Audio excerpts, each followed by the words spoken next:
ბრუნდებით პირდაპირ ეთერში ჩემთან ერთად სტუდიაშია მთაწმინდის გამგებელი ნიკა მელია. ბატონი ნიკა, მოგესალმებით. დიდი მადლობა რომ მოხვედით ჩვენ სტუდიაში. დავიწყოთ დღევანდელი ამბით. 5 გამგებელი თბილისის დაიბარეს პროკურატურაში ანძასთან დაკავშირებულ საქმეს იძიებს პროკურატურა. მერი ამბობს, რომ ეს არის პოლიტიკური ზეწოლა. პროკურატურას ჰქონდა თავის არგუმენტი, რომ იქ გამორთული იყო სანავიგაციო შუქურა, რომელიც საჭიროა უსაფრთხოფრენისთვის. რაზე დაგწნობით მიიჩნევთ, რომ ეს არის პოლიტიკური ზეწოლა? სამწუხაროდ უკვე არა მხოლოდ დედაქალაქის მერიაში დასაქმებული ხალხი, დედაქალაქის მერია, როგორც თქვენ ამბობთ, იძახის, რომ ეს არის პოლიტიკური ზეწოლა. გულწრფელად მინდა გითხრათ, რომ ძალიან ბევრი ნეიტრალურად განწყობილი ადამიანი, ეს იქნება ცალკე ქართული ოცნების მიმართ თუ ნაციონალური მოძრაობის ხარდაჭერი, ნეიტრალური ადამიანის კი შეურაღებელი თვალით ხედავს, რომ ეს არის პოლიტიკური ზეწოლა.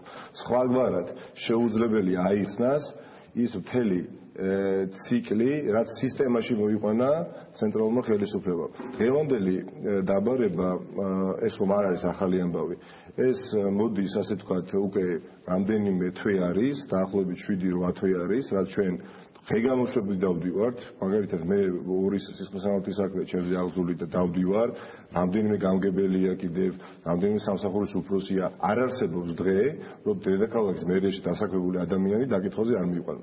რაც ემსახურება ეს მარტივ რამეს.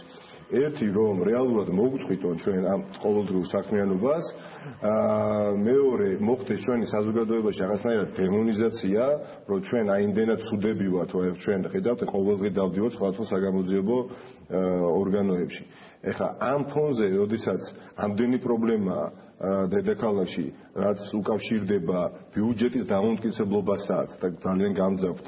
ამაზე კიდევ ვისაუბრებთ მე. აი ამ ფონზე, როდესაც შემოდის ფინანსური პოლიციის მეორე სამმართველო, დღეს ვიდრე ვსაუბრობთ, იქ იმყოფება მესამე სამმართველო. თუმცა მათ უარყვეს, თქვეს რომ ამოწმებენ მერის კონტრაქტორ კომპანიას. შემოსული ფაქტი არის. ფაქტის კონსტატაცია რომ არიან მეორე სამმართველო, მესამე სამმართველო, მეოთხე სამმართველო, პროკურატურის შესაბამის განყოფილება, ის საკრებულოს სარევიზიო კომისია ამ ფონზე ჩვენ ვიბარებენ იმას პროკურატურაში ანძის აბსურდულ ბრალდებებთან დაკავშირებით და ბუნებრივად ჩვენ წყვეტებით ჩვენ საქმიანობას. ჩვენ წყვეტებით ჩვენს ყოველდღიურ რუტინულ საქმიანობას, რომელიც მიმართული უნდა იყოს არა დაუშვათ და დრო იხარჯებოდეს გამომძიებელთან, პროკურორთან, ან ასე შემდეგ სასამართლოებში. არამედ მოქალაქისთან ურთიერთობას უნდა ვანდომებთ. სამწუხაროდ ამის საშუალება ჩვენ იმდენად ამდენადაც გვინდა არ გვეძლება. ამიტომ ეს ყველაფერი რას ემსახურება ძირითადად. მიზანი არის მარტივი. მოახლოებულია ადგილობრივი თვითმმართველობის არჩევნები. მე მაქვს მაღალი განცდა და მოლოდინი, რომ ეს კიდევ უფრო ინტენსიური გახდება და კულმინაციას მიაღწევს არჩევნებამდე. ვინაიდან ისინი თვლიან სამწუხაროდ, რომ ჩვენ თუ მოგვეცა ნორმალური სამუშაობის საშუალება, ჩვენ ვიქნებით უფრო ეფექტურები, ჩვენ ვიქნებით უფრო მოქნილები და სამწუხაროდ ისინი თვლიან, რომ მერიაში და გამგეობაში მუშაობა არის საშუალება ჩვენთვის, მხოლოდ საშუალება, რომ მოვნუსხოთ, ისინი ფიქრობენ, პოტენციური ამომრჩეველი. ბიუჯეტთან დაკავშირებითაც ერთ-ერთი არგუმენტი სწორედ ეს იყო, რომ მერის წარმომადგენლებს, რომელსაც ისინი უკავშირებენ ნაციონალურ მოძრაობას, ექნებათ საშუალება წინა საარჩევნო კამპანიისთვის გამოიყენონ საბიუჯეტო საქმეებში. სამწუხარო არ მიყვარს ესე მკვეთი რა თქვა, რომ ეს არის სრული აბსურდი, ეს არის რაღაცა ასმოკლებული, მაგრამ ნუ რა დავარქვა, როდესაც ეს სინამდვილეში ესეა. როდესაც ბიუჯეტი არ მტკიცდება უკვე ახანია, ხომ? და აი სამ თვეში გვაქვს არჩევნები. ჩვენ შევთავაზეთ ერთხელ პროექტი, ორჯერ, მე ვუთხარით, რომ თქვენ თვითონ დააპროექტეთ, ანუ პროექტი თქვენ თვითონ შეიმუშავეთ, თქვენი წინადადებები წარმოგვიდგინეთ მათ თავიანთი წინადადებები. ჩვენ გავითვალისწინეთ დედაქალაქის მერიამ და ზუსტად იმდაგვარი პროექტი წარვადგინეთ საბიუჯეტო, როგორც წინადადებებიც მივიღეთ საკრებულოსგან. მაინც არ დაამტკიცეთ. ორ დღეში კიდევ ერთხელ უნდა განიხილონ, როგორც იქნებ კიდევ ჩავარდება. მე პრაქტიკულად სამწუხაროდ გამოვრიცხავ, ისინი ამ ბიუჯეტს დაამტკიცებენ, ვინაიდან ისინი თვლიან იმას, რაზეც უკვე ვისაუბრე, რომ ჩვენი იყოფნა სამწუხაროდ ისინი თვლიან, რომ არის საფრთხე მათთვის, რომ ადგილობრივი თვითმმართველობის არჩევნებში მათ ვერ მოახერხონ გამარჯვება. სამწუხარო ასეთი მიდგომა, იმიტომ რომ რეალურად ეს ბიუჯეტის დამამტკიცებლობა არა მე ნიკა მელიას როგორც გამგებელს, არა გდანის გამგებელს, ნოდარ სანდუხაძეს ან ზოგადად ბერიაში დასაქმებულ ხალხს უქმნის პრობლემას, არამედ მოქალაქეს, რიგით მოქალაქეს უქმნის პრობლემას და აი მე რო არ ვიყო იმაში დარწმუნებული ორმაგად წინს, რომ ეს ყველაფერი მათ იციან. ეს ყველაფერი იციან, ვინაიდან ისინი ნამუშევრები არიან. სხვადასხვა დროს გამგეობებში, გამგებლის თანამდებობაზე, მოადგილ უფრო მაღალ თანამდებობებზე და იციან რომ ბიუჯეტის დაუნტკიცებობა ძალიან ბევრ პრობლემას წარმოშობს. თუმცა ისინი ამბობენ, იშველიებენ ხოლმე ამ 1/12-ის წესს და ამბობენ რომ მერიას რეალურად შეუძლია მოგვაროს ეს პრობლემები, აი რა კონკრეტულ პრობლემებს.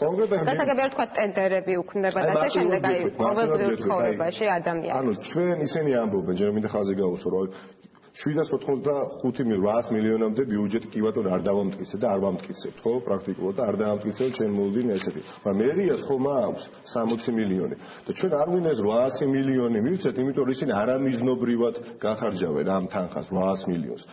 აქ ის ლოგიკური კითხვა. კი, მაგრამ მე თუ მაძლევ შენ 60 მილიონის ხარჯვის უფლებას, როგორც თქვენ მეუბნებით, საკრებულო არამიზნობრივად, ხო? ანუ 60 მილიონი მე შემიძლია მოვიპარო, 60 მილიონი მე შემიძლია არამიზნობრივად ხარჯო, მაგრამ არა 800 მილიონი, სად არის ლოგიკა?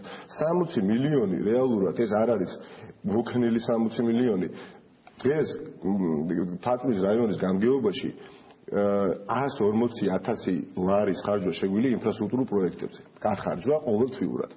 მოთხოვნა 500,000 ლარს აცდა უკვე. ანუ რეალურად უკვე ჩვენ გაგვიჭდა ადმინისტრაციულ ორგანოს თათმის რაიონის გამგეობას მოვალეები. შეასრულა სამშენებლო კომპანიამ სამუშაო 60,000 უნდა გადაურიცხოთ. შეასრულა მეორე სამშენებლო კომპანიამ სამუშაო თანხა უნდა გადაურიცხოთ.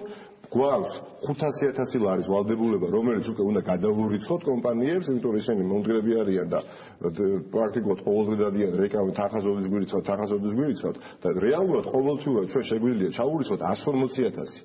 ეხლა 140,000 როგორ გავანაწილო მე? ხოდესაც 5 კომპანია მეუნება ჩამერიცხა, ერთი მეუნება 60,000, მეორე 70,000, ხო? გამოურიცხული არ ყოფნის რეალური პრობლემები. ანუ ეს ვალები ასე თქვა ტვირთა დააწება, შემდეგ ადმინისტრაციას სოციალური მიმართულებით, სამედიცინო მომსახურებობას. ეხლა თუ მე ბიუჯეტის დამტკიცების პირობებში ვარ მოქნილი იმდენად, რომ თუ კი 10 ოპერაციის დაფინანსება შემიძლია, დღეს შემიძლია 4-ის. იმ 6 მეუნები დანარჩეს, რომ მომდენო თვეს მოდით, ნუ სამწუხაროდ არ მაქვს ფული. ან გავცემ საგარანტიო წერილს, რომლის საფუძველზე წავა ის შესაბამის კლინიკაში წარადის. აი დღეს იყო ზუსტად ესეთი შემთხვევა, როდესაც მე ქალბატონი მოვიდა და 717 ლარის დაფინანსება ითხოვა ოპერაციაზე და ჩვენ ვუთხარით, რომ 5 თვეში ამ თანხას გადმოგირიცხავთ, როგორც საგარანტიო წერილით, თუნდა მიბრძანდეთ და მე შესრულება, როდესაც იქნება, ჩაგიტარდებათ ოპერაცია, ჩვენ გადაურიცხავთ.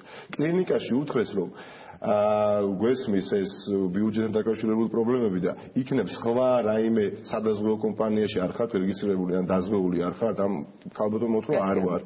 ამიტომ რეალურად კლინიკებიც უკვე უფრთხიან, ვინაიდან მათ იციან, რომ იმდენად იმ ვადებში, რა ვადებში ჩვენ თანხას ურიცხავდით, ვეღარ ურიცხავთ. და ისინიც ხო მომსახურებას რო წევენ მომსახურებას არა ინტელექტუალური, ასე ვთქვათ, მხოლოდ შესაძლებლობებით, არამედ ისინი კლინიკებში ხშირ შემთხვევაში ყიდულობენ შესაბამის მედიკამენტებს, რაღაცა აპარატურებს, თუ სტიმულატორია გულში ჩასაყენებელი, ხო? ის სტიმულატორი უნდა იყიდოს კლინიკამ. და როდესაც ის ყიდულობს, მოაქვს ასე ვთქვათ, მარტივად რომ კონსიგნაციით იღებს, ნისიათ იღებს და როდესაც პაციენტი იხდის ამ თანხას, ეს თანხა კლინიკამ უნდა გადაურიცხოს იმას, ვისგანაც იყიდა ეს სტიმულატორი. აი ამ პრობლემებს თუნდაც ყოველდღიურად. გარდა ამ პრობლემებისა შესაძლოა და თუ ჩავარდება კვლავ ბიუჯეტი, ფედერალური მმართველობა დადგება ქალაქში. აი ეს ცენტრალური მმართველობა რა პრობლემებს ქმნის დროებით? პრობლემა აქ რაში ხედა პრობლემას? მე დღესაც ვთქვი, აქ პრობლემა მართლა მინდა ვიყო გულწრფელი, ის კი არ არის ვინ იქნება გამგებელი. მესამეჯერ თუ არ დამტკიცდა ეხლა ბიუჯეტი, ხომ?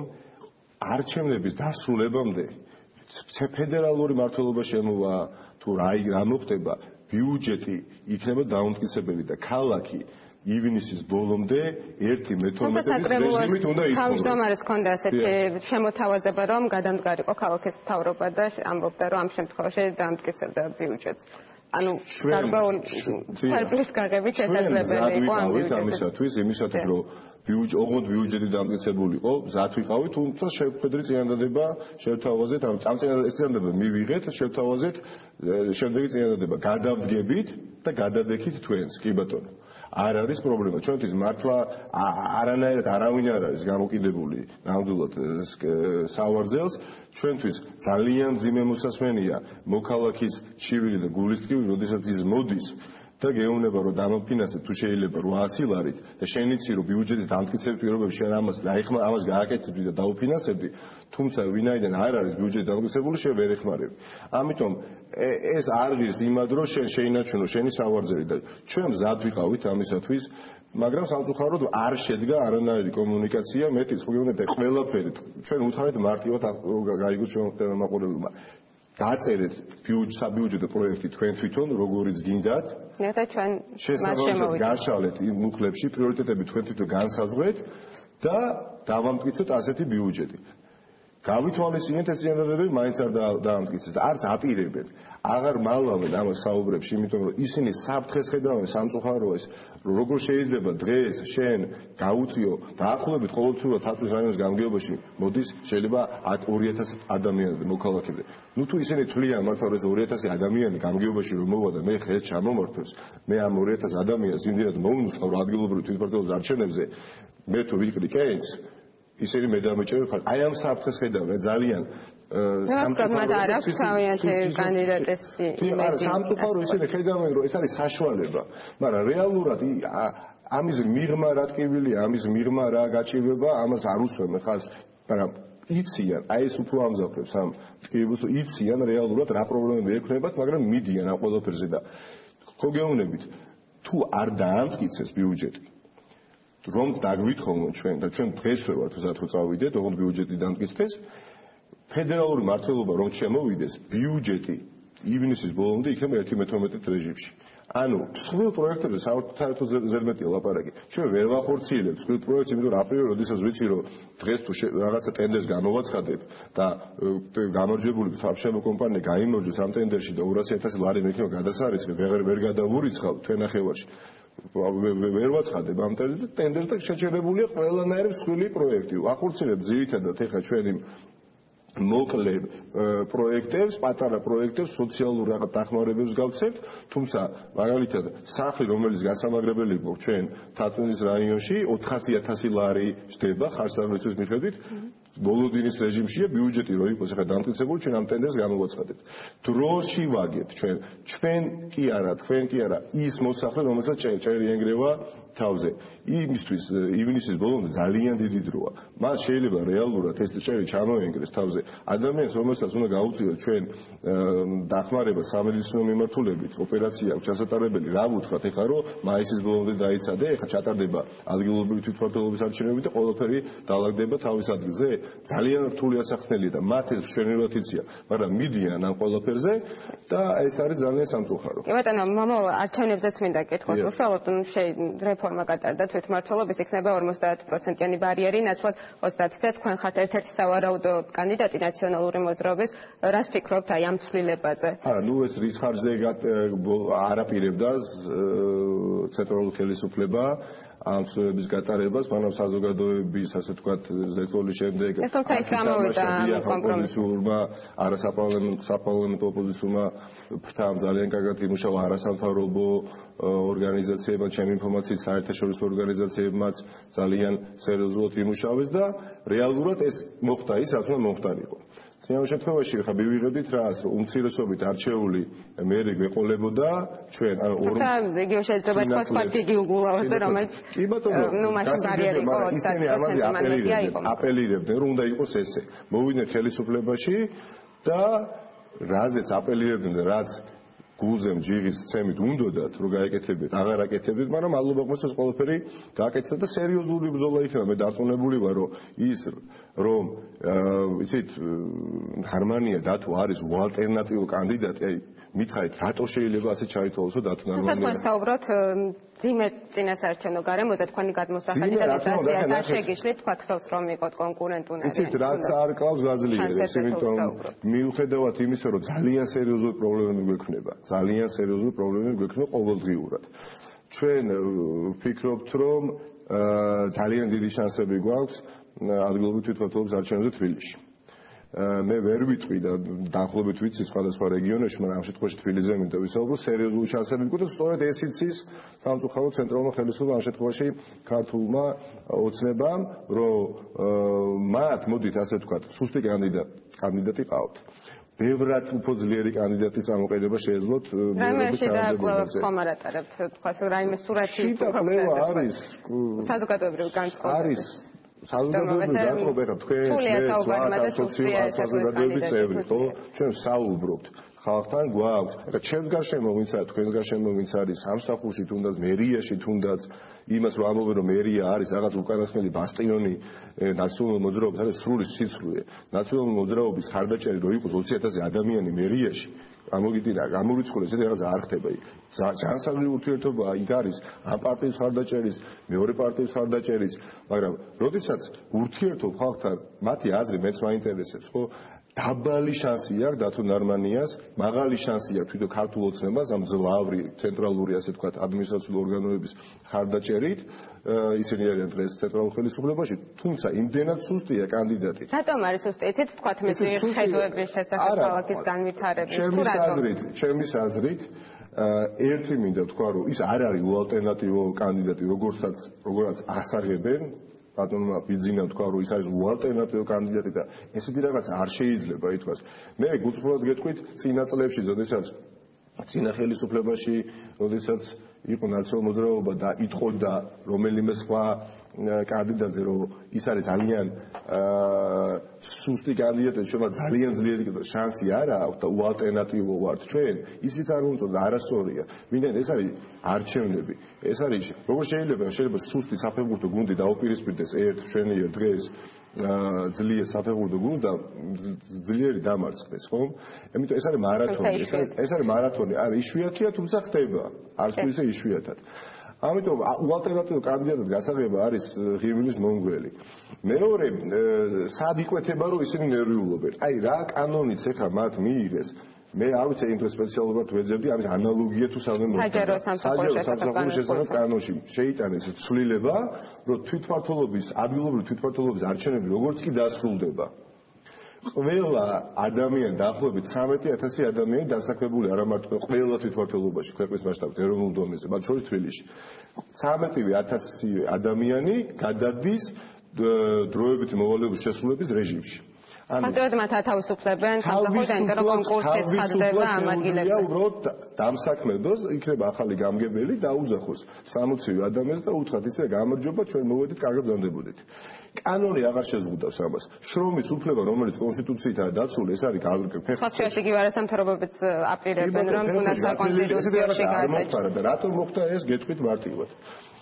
ანუ პირველი ძალიან სერიოზული იმედგაცრუება გამოიწვია ქართულმა ოცნებამ, ხელისუფლებამ თავისივე ამორჩევლში, ხო? იმ აქტივში, რომელიც მათ სერიოზულად ედგა გვერდში, ერთხელ დაპირდნენ, ორჯერ დაპირდნენ, არაფერი არ მოხდა, ბოლოს იყო საპრეზიდენტო არჩევნები, დასაქმება არის სერიოზული პრობლემა. თუ კი იყო 10 და უსაქმებელი წინა წლებში, დღეს არის 13. თუ იყო დაუშვათ 7 სოციალურ დაუცველად, დღეს არის 12 და დღეს დაჭირდა ეს აქტივი ისე ქართულ ოცნებას და დღესაც რომ მივიდა ქართული ოცნების ასე თქვა ლიდერშიპი ამ ხალხს და აქტივს რომ შეხვდა რაიონების მიხედვით და უთხრა იცი რა აიხლა კიდევ მორიგი არჩევნები და აიხლა ამ არჩევნებში რომ გავიმარჯვოთ თქვენ დასაქმებით ამ ხალხმა ჩემი ინფორმაციით რაც ვიცი იმიტომ რომ არაფერი არ იმალება უთხრა არ ვჯერა თქვენ მინიშნებას აკეთებთ პრემიერის და კაპიტალაძის განცხადებებზე, სადაც ისინი დაპირდნენ დასაქმებას თავიანთ აქტივებში. ჟესტი გააკეთეს, აი ნიადაგი მომზადებულია. ადტო დამაჯერებლები იყვნენ. კანონი შესულია ძალაში. სხვა რა ახსნა უნდა კონდეს ამას. 13,000 ადამიანი გადასულია რეჟიმში დროებით მოვალეობის შემსრულების. რატო? აი რა ლოგიკაა ამას? იმიტომ რომ ესეთი რაღაცა არსად არ მოხდა რა, თუ არა ის პოლიტიკური ვიწრო პარტიული ინტერესი, რომელიც სამწუხაროდ ამოძრავეთ, ამათ მეტი არაფერი არ აინტერესებს. მათ უნდათ რომ მოვიდნენ თათმის რაიონის მაგალითზე ავიღებთ. მე დღეს მოქმედი თათმის რაიონის გამგებელი ვარ, რაიონი კიდევ უფრო პატარა ვიდრე თბილისი, რამდენიმე თანამდებობაზე ვიცი ვინ მოიაზრება თათმის რაიონის გამგებობაში. ერთ-ერთი განყოფილების უფროსად ვიცი ვინ მოიაზრება. ან ეს არანორმალურია. ამ ხალხს პირდაპირ ეუბნებიან, ესაუბრებიან, რომ ეხლა ჩვენ თუ გავიმარჯვეთ, შენ იქნები პირობითად აი ამ განყოფილების უფროსი. შენ იქნები ჯერჯერობით ვერ დავადგინე ვინ იქნება თათმის რაიონის გამგებელი, მაგრამ გამგებლის მოადგილე ვინ იქნება ვიცი, ვინ იქნება ინფრასტრუქტურული პირობითად განყოფილების უფროსი ან სოციალ ეს არაჯანსაღი ვითარება. როდესაც შენ ხელისუფლებაში ყოფი პირი რომელმაც უნდა განსაზღვროს ქვეყნის პოლიტიკა, ეუბნები შენს აქტივს, რომ იმუშავეთ, ჩვენ გავიმარჯვეთ, ჩვენ მივალ და იმათ გამოყვით და თქვენ დაგასაქმებთ, ეს არანორმალურია. ყველაფერს თავი დავანებოთ. არ არის მოცემულობა დღეს არც ერთ ადმინისტრაციულ ორგანოში, არც თბილისის დედაქალაქის მერიაში, რომ ყველა იქ დასაქმებული ადამიანი იყოს ერთი რომელიმე პარტიის ხარდაჭერი. გამორიცხულია. ეს არ არის არც თათუნის რაიონის. ამ კანონის მიხედვით მათ კონკურსი უნდა გაიარონ ხელახლა და თეორიულად არის იგივე ადამიანები მოხდნენ. არა, საკანონმდებლო დონეზე ეცვლება განსახორციელებელი არ იყო არანაირად ნებისმიერ დროს. ხადია მე გეთანხმებით რომ აქ მართლაც კითხვის ნიშნები ჩდება იგივე კონსტიტუციასთან შესაბამისობაში. მაგრამ ვიწრო პარტიული ინტერესია სამწუხაროდ იკვეთება, ამიტომ ამბობ არა მხოლოდ დედაქალაქის მერიაში დასაქმებული ადამიანის საუბრობს, ალბათ ობივაწელიც უკვე ხდება მარტივად ვინც მეტნაკლებად ყურადღებით ადევნებს თვალყურს მიმდინარე პროცესებს, რაც უკავშირდება დედაქალაქის მერიას, ხომ? ისიც კი ხდება, რომ ეს არის მკვეთრად გამოკვეთილი პოლიტიკურად მოტივირებული პროცესი. ეხლა უნდა მათ აღიარონ ეს, უნდა არ აღიარონ. ფაქტი არის ჯიუტი. კი ბატონო, შიდა პარტიულ პრაიმერზეც მინდა კითხოთ ამ კონკურენციაზე გიორგი ვაშაძეა მეორე კანდიდატი. თქვენს ხედვებზეც მინდა რომ გვესაუბროთ, რა განასხვავებს თქვენს ხედვებს თქვათ ქალაქის განვითარებაზე, იგივე თუნდაც გიორგი ვაშაძეს ხედვებს. თავისთავად ეს პრაიმერის პროცესი არის ძალიან მისასალმები და ახალი ხილია და ჯანსაღი პროცესია და სულ რაღაც ერთი თვის წინ გადავწყვიტე მე მონაწილეობა მიმიღო ამ პროცესში გასაჯაროდა მართალიას რამდენიმე დღის წინ. ძირითადად რამე ბიძგა ამისკენ იმ წლინახევრიანმა მუშაობამ თათრის რაიონის გამგეობაში, გამგეობის თანამდებობაზე. მე ეს სურვილი არ გამიშტებოდა დაუშვათ 3 წლის წინ. მაგრამ იმდენად ახლო ურთიერთობა ჩამომიყალიბდა მოსახლეობასთან, იმდენად სხვა თვალით დავინახე რეალურად არსებული პრობლემები თბილისში, რომ სამწუხაროდ შეიძლება ყველაფერს ამას ვერ ხედავდი მე წინა წლებში. ამიტომ მე დამიგროვდა ძალიან ისეთი დიდი ბაზა საინფორმაციო ცოდნა, გამოცდილება იმ პრობლემებისა, რა პრობლემების წინაშე უწევთ ყოველდღიური ცხოვრება ჩვენს თბილისელებს.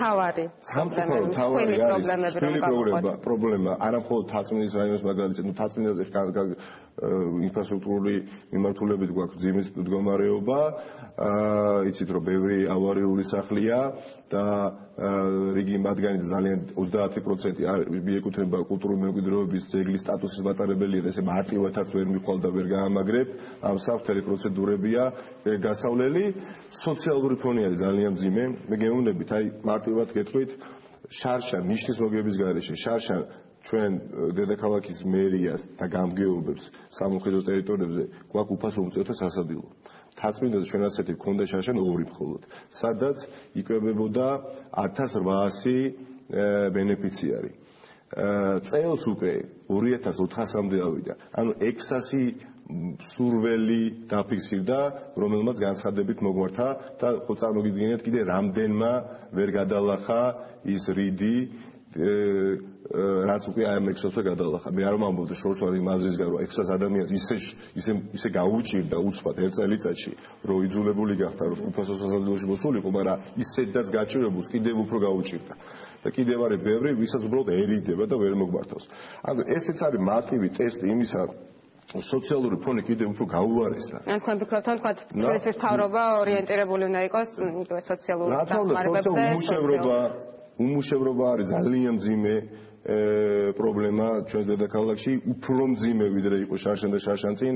ესეც ძალიან ადვილად იკვეთება მოსახლეობასთან ურთიერთობისას და თქვენს ამ საზოგადოების წევრი ხართ და ნებისმიერი ჩვენი მაყურებელი იყო დაუშვათ 7 პირობითად უმუშევარი, დღეს ყავს 10 უმუშევარი.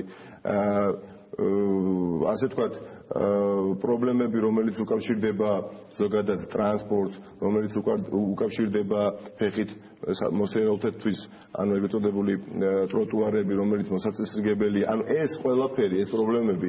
დედაქალაქის გამწვანების პოლიტიკასთანაც ძალიან ბევრი პრეტენზია ისმის მთელი ამ წლების განმავლობაში. ამასთან დაკავშირებით თუ გაქვთ რაიმე? კი ბატონო, ჩვენ მიუხედავად იმისა, რომ ასთა სხვადასხვაობა არსებობს საზოგადოებაში, ესეც ალბათ ჩვენი პრობლემაა დედაქალაქის მერის მკვეთრად უნდა დაგვენახებია ჩვენ მოსახლეობის საზოგადოებისათვის თუ რა ზონები გამწვავდა და რამდენი მწვანე ახალი ზონა შეიქმნა დედაქალაქში. ეხლა ძირითადად ვაკის პარკთან მიმართებაში არის პრობლემა, რომ იქ იყო გამწვანებული ზონა და ეხლა დღეს რესტორანი შენდება, მაგრამ ძალიან ბევრი ნარგავი დაიდგა, ძალიან ბევრი ახალი ენერგი დაიდგა, ხო? აი მეტი ინფორმაცია უნდა მივაწოდოთ ყოველივე ამის შესახებ და ზოგადად თავარი პრობლემა რაც არის, ეს არის ნამდვილად ხალხთან გულწრფელი ურთიერთობა.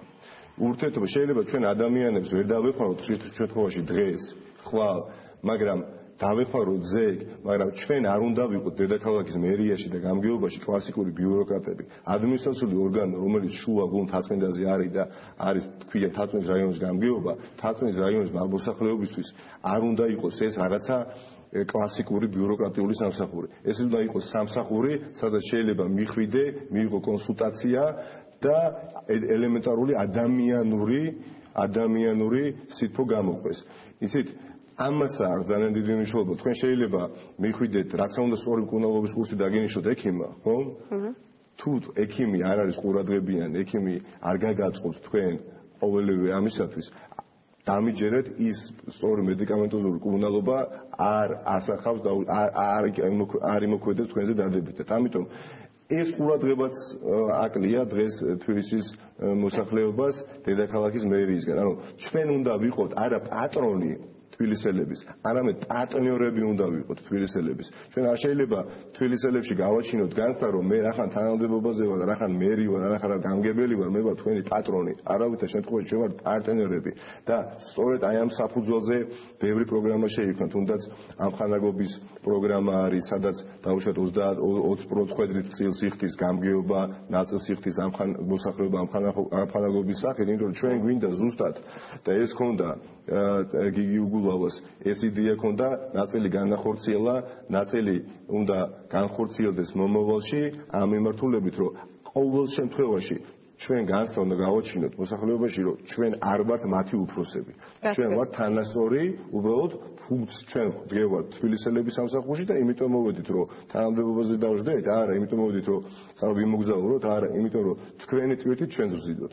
აი ეს მიდგომა იქნება ნამდვილად, რასაც მე ვაპირებ და ის უპირატესობა, რაც მე მაქვს, თქვენ ახსენეთ, რომ მე პოლიტიკური, ანუ ცხოვრებით არ მიცხოვრია, პარტიული პოლიტიკური ცხოვრებით არ მიცხოვრია, თუმცა ახლა პოლიტიკა იმდენად შემოჭრილია ნებისმიერ ჩვენ ოჯახში, რომ პრაქტიკულად ყველანი პოლიტიკოსები ვართ, ხო? მაგრამ ჩემი პოლიტიკა იქნება თბილისელების სამსახურში ყოფნა. ჩემი პოლიტიკა იქნება მათზე ზრუნვა და ჩემი პოლიტიკა იქნება მათი პრობლემის გადაწყვეტა. კი ბატონო, ჩვენ თვალყურს მივადევნებთ ჯერში და პრაიმერს და შემდეგ ცხადი არჩევნებსაც. დიდი მადლობა ბატონო ნიკა, რომ ჩვენი სტუმარი ყავით, მე გემშვიდობებით, თქვენ არ გადართოთ წინ გელით საუბარი რელიგიაზე ლევან სულთიძესთან ერთად ნახვამდის.